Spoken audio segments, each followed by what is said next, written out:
Баршаңызға сәлем, каналыма қош келдіңіздер. Бүгін сіздермен бірге өте оңай әрі тез дайын болатын ұйғыр самсасын жасайтын боламыз. Каналымнан алыстамаңыздар, лайк басып тіркеліп, комментарий қалдырып отырыңыздар. Ең бірінші кез келген сары майымызды немесе маргаринді ұнға салып, жақсылап аунатып, дәл видеодағыдай майдалап, уақтап аламыз. Майларыңыз міндетті түрде морозильникте тұрған болуы қажет. Және де қалауларыңыз бойынша сол майды ұнға ауната отырып, теркадан өткізсеңіздер де болады.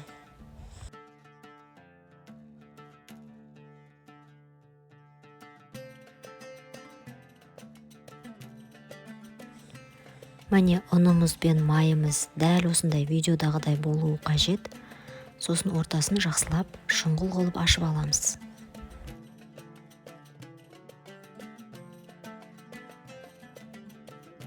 Енді ұнымыздың үстінен қаймағымызды, жұмыртқамызды және тұзымызды салып, жақсылап қамыр илейтін боламыз.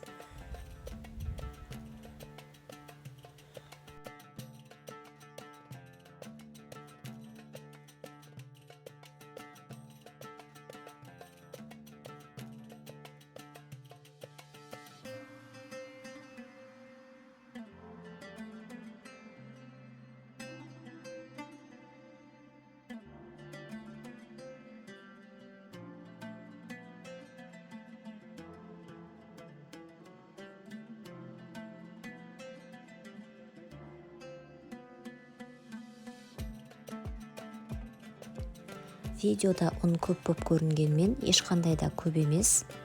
Біз ұнды суға емес, сары май мен қаймаққа илеп жатырмыз. Сондықтан тек рецептте көрсетілген бойынша жасаңыздар. Міне сіздерде де дәл осындай қамыр шығуы керек. Иленген қамырды 15-20 минутқа холодильникке салып қоямыз. Сол арада біз самсаның салмасын жасайтын боламыз. Кез келген етті қолдансаңыздар болады. Пияз бен ет бірге бір болуы қажет. Егер еттеріңіз майсыз болса, құйрық майды пайдалансаңыздар болады. Егер құйрық май жей алмайтын болсаңыздар, кәдімгі сұйық майды кішкене қосып жіберіңіздер.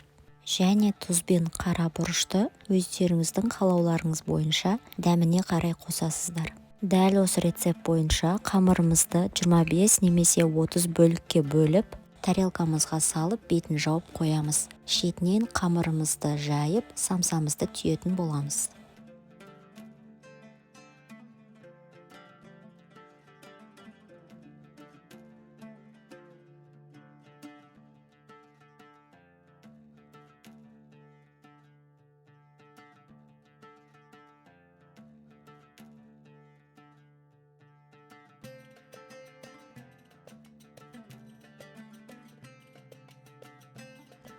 Самсаларыңызды жұқалау етіп жая беріңіздер.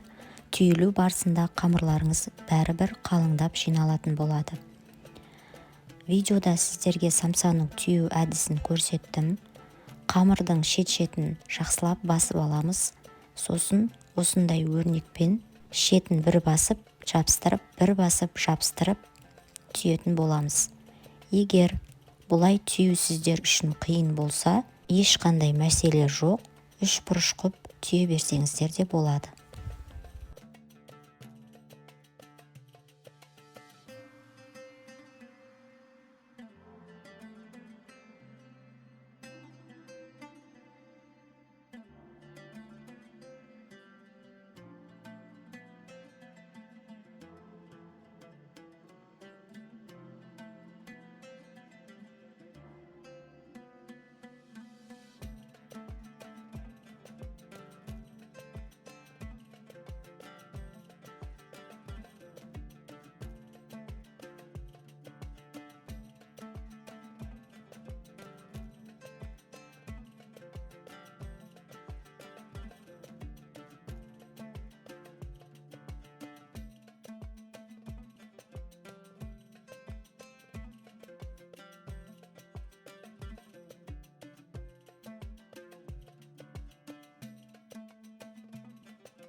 Тағы да бір самсаның түю әдісі.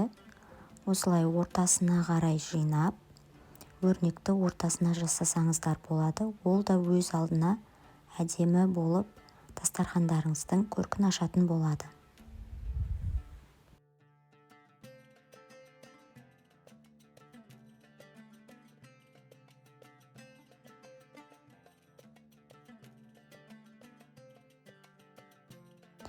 Самсаларымызды түйіп болған соң, міндетті түрде бетіне жұмыртқаның сарысына кішкене сүт араластырып жағатын боламыз, және оның үстінен ақ кунжут пен седананы жақсылап себеміз. Түйіп болған самсаларды 180-190 градуста пештеріңіздің қызуына қарай, беті қызарғанша, самсаларыңыз піскенше салып аласыздар. Менде осы рецептпен барлығы осындай көлемде 30 штук самса шықты. Сіздер де жасап көріңіздер, өте оңай, жайып арасына май жағып жүрмейсіздер, тез дайын болады. Ас болсын. Сіздерге егер видеом ұнаса, міндетті түрде лайк басып, комментарий қалдырып, каналыма тіркелуді ұмытпаңыздар.